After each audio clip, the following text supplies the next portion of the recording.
All right, everyone. Welcome back to the Abundance Formula podcast.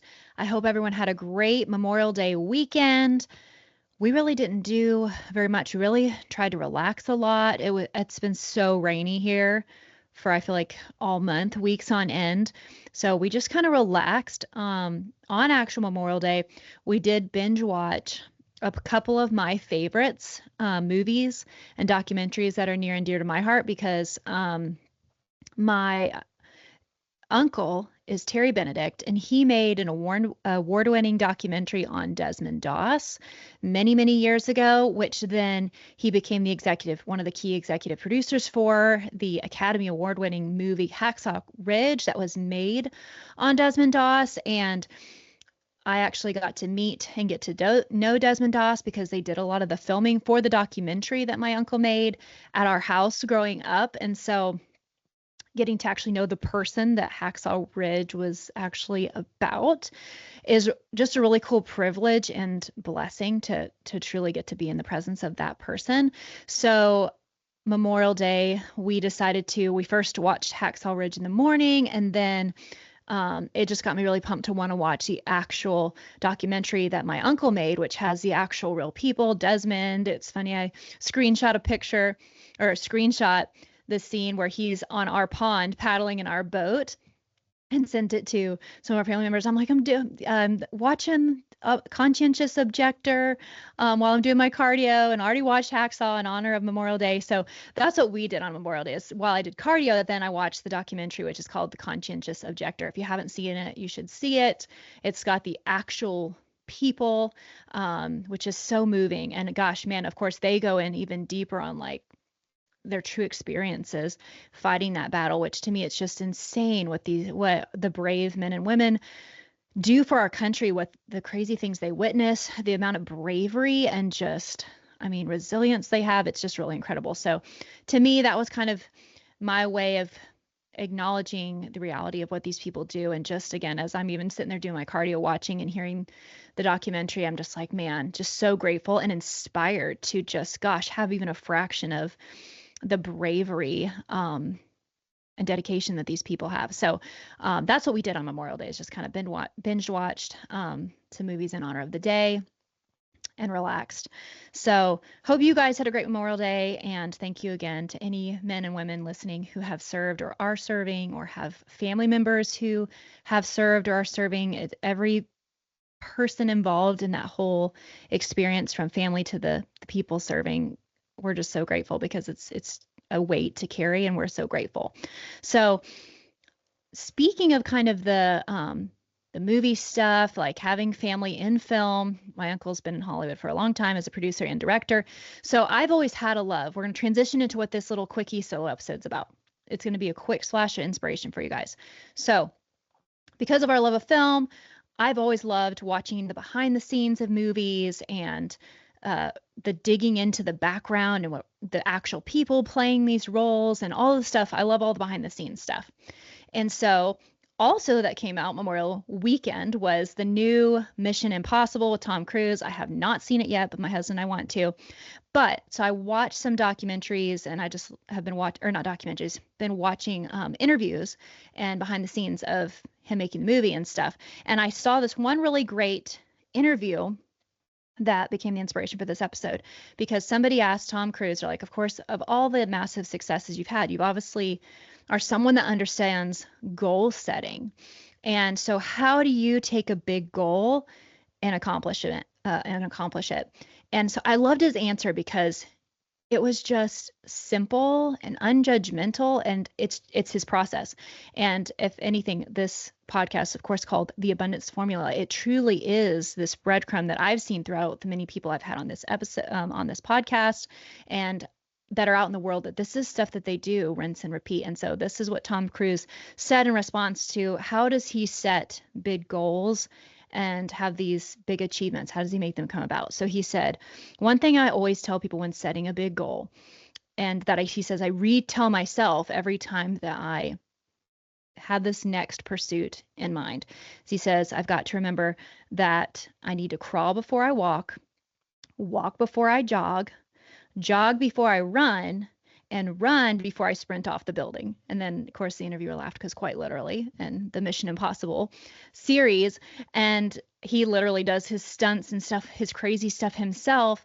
And so I love that. So crawl before you walk, walk before you jog before you run before you sprint off the building.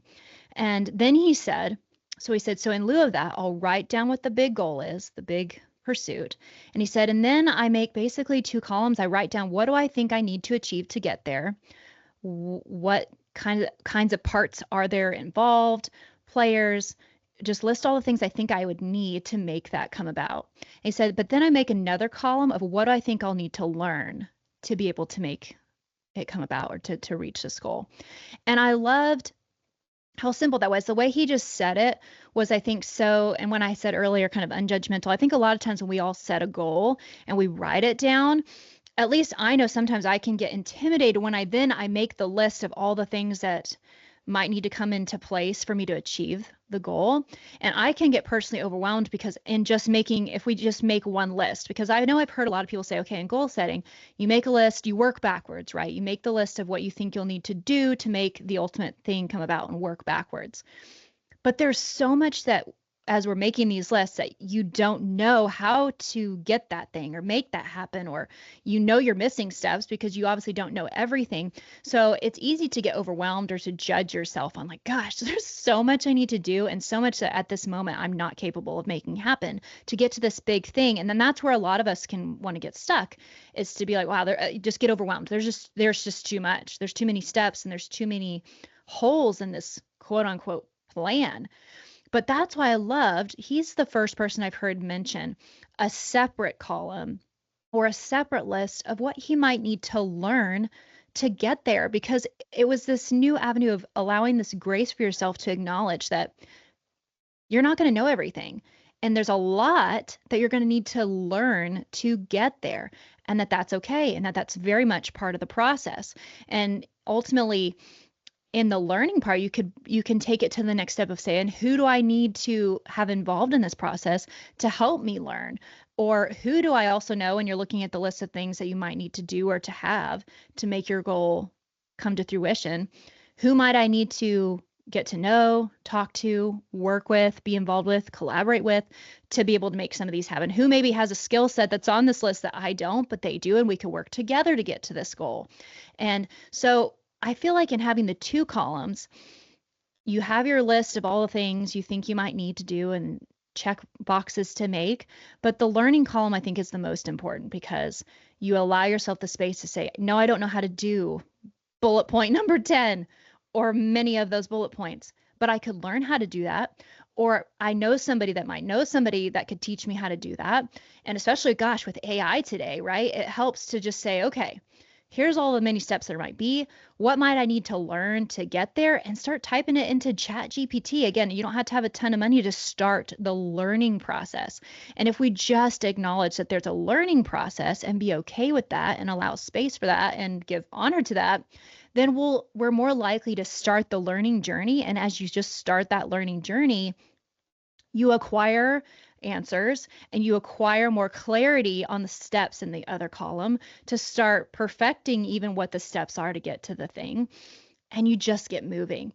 And I just thought that was really cool how he mentioned not only that there's phases to getting to the goal, being a beginner. And he said he has to do this every time, which I thought was really cool too. Like, he's so accomplished and so successful, yet every time he sets a new big goal, he allows himself to know that he is going to need to go back to the crawling phase. That just because he's Tom Cruise doesn't mean that he's going to be sprinting off the building to that goal right out of the gate. He gives himself the space to say, I'm going to give myself time to crawl, to dig around and learn a few things and figure out what do I even need to know to get started on this thing. And then after he starts getting a little more momentum from the learning process, all right, now maybe I walk a little bit.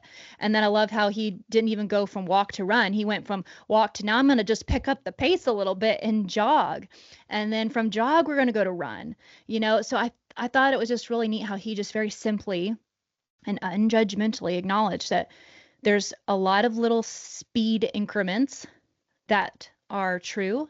They're real. You can't skip them. If Tom Cruise isn't skipping them, guys, then we need to feel okay not to feel this rush. I think that's the other place we get stuck is we're like, gosh, we see the big goal and we're like, man, we're just crawlers and we do know we're crawlers and we think, oh my gosh, we should be going a lot faster. We should be moving quicker. Or maybe I should be a runner and not at the crawl phase. And we try to skip along or speed up somehow or feel bad about where we're at in the phase.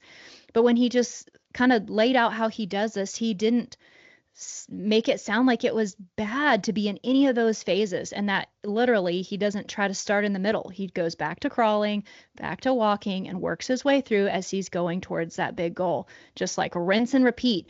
And I've noticed that type of concept in so many of the successful people and abundant people that I know is anytime they're starting something new or going for a new big thing, they don't come at it like they know everything. They don't come at it of like, oh, I'm already such a big success, like this is just going to come easy to me. They go back to understanding that any big thing you're going to pursue you're not going to go to bed one day and wake up and have it all and it just come easy. You have to put in the work and be okay with it, getting some dirt on your hands and knowing that that's totally part of it and that it wasn't meant to be this perfectly clean journey and that is okay and it's totally normal. You're not off track. You're not doing it badly, so quit, right? So I just thought it was such a great interview and it was just so simple. He just said it so simply and acknowledged those of us who all feel in that space and that he goes through that same process too. But the difference is he embraces the whole journey. He embraces the crawl, he owns it, he's proud of it and works up to the next step. And again, I just, to me, the key takeaway besides just again acknowledging that there's different paces and that no matter how big you are or successful you are, if you're setting some new big goal, you're back to crawl phase and continue forwards and not just having the column of, okay, work your way backwards from the goal and see what you think you need to bullet point to get there, but have that separate column of what do I need to learn to get there?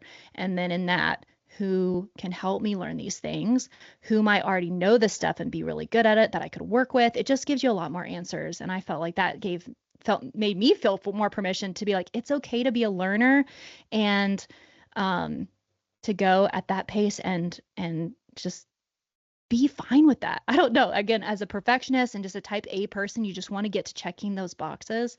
And it's easy to just feel like you want to give up because you didn't go fast enough or far enough, or you don't know enough from the start. And it was just cool to know that no matter how big somebody is, they acknowledge that there's a whole learning phase. And I just loved it. So I hope that could be helpful for you guys. Motivate you to whatever goals you're setting right now, maybe break it down in that way and give you some affirmation that this is how other people doing it big are doing it and you're in the right place. So I hope you guys have a great rest of your week and summer's around the corner. Everybody stay safe and I will catch you next week. Talk to you later. Bye.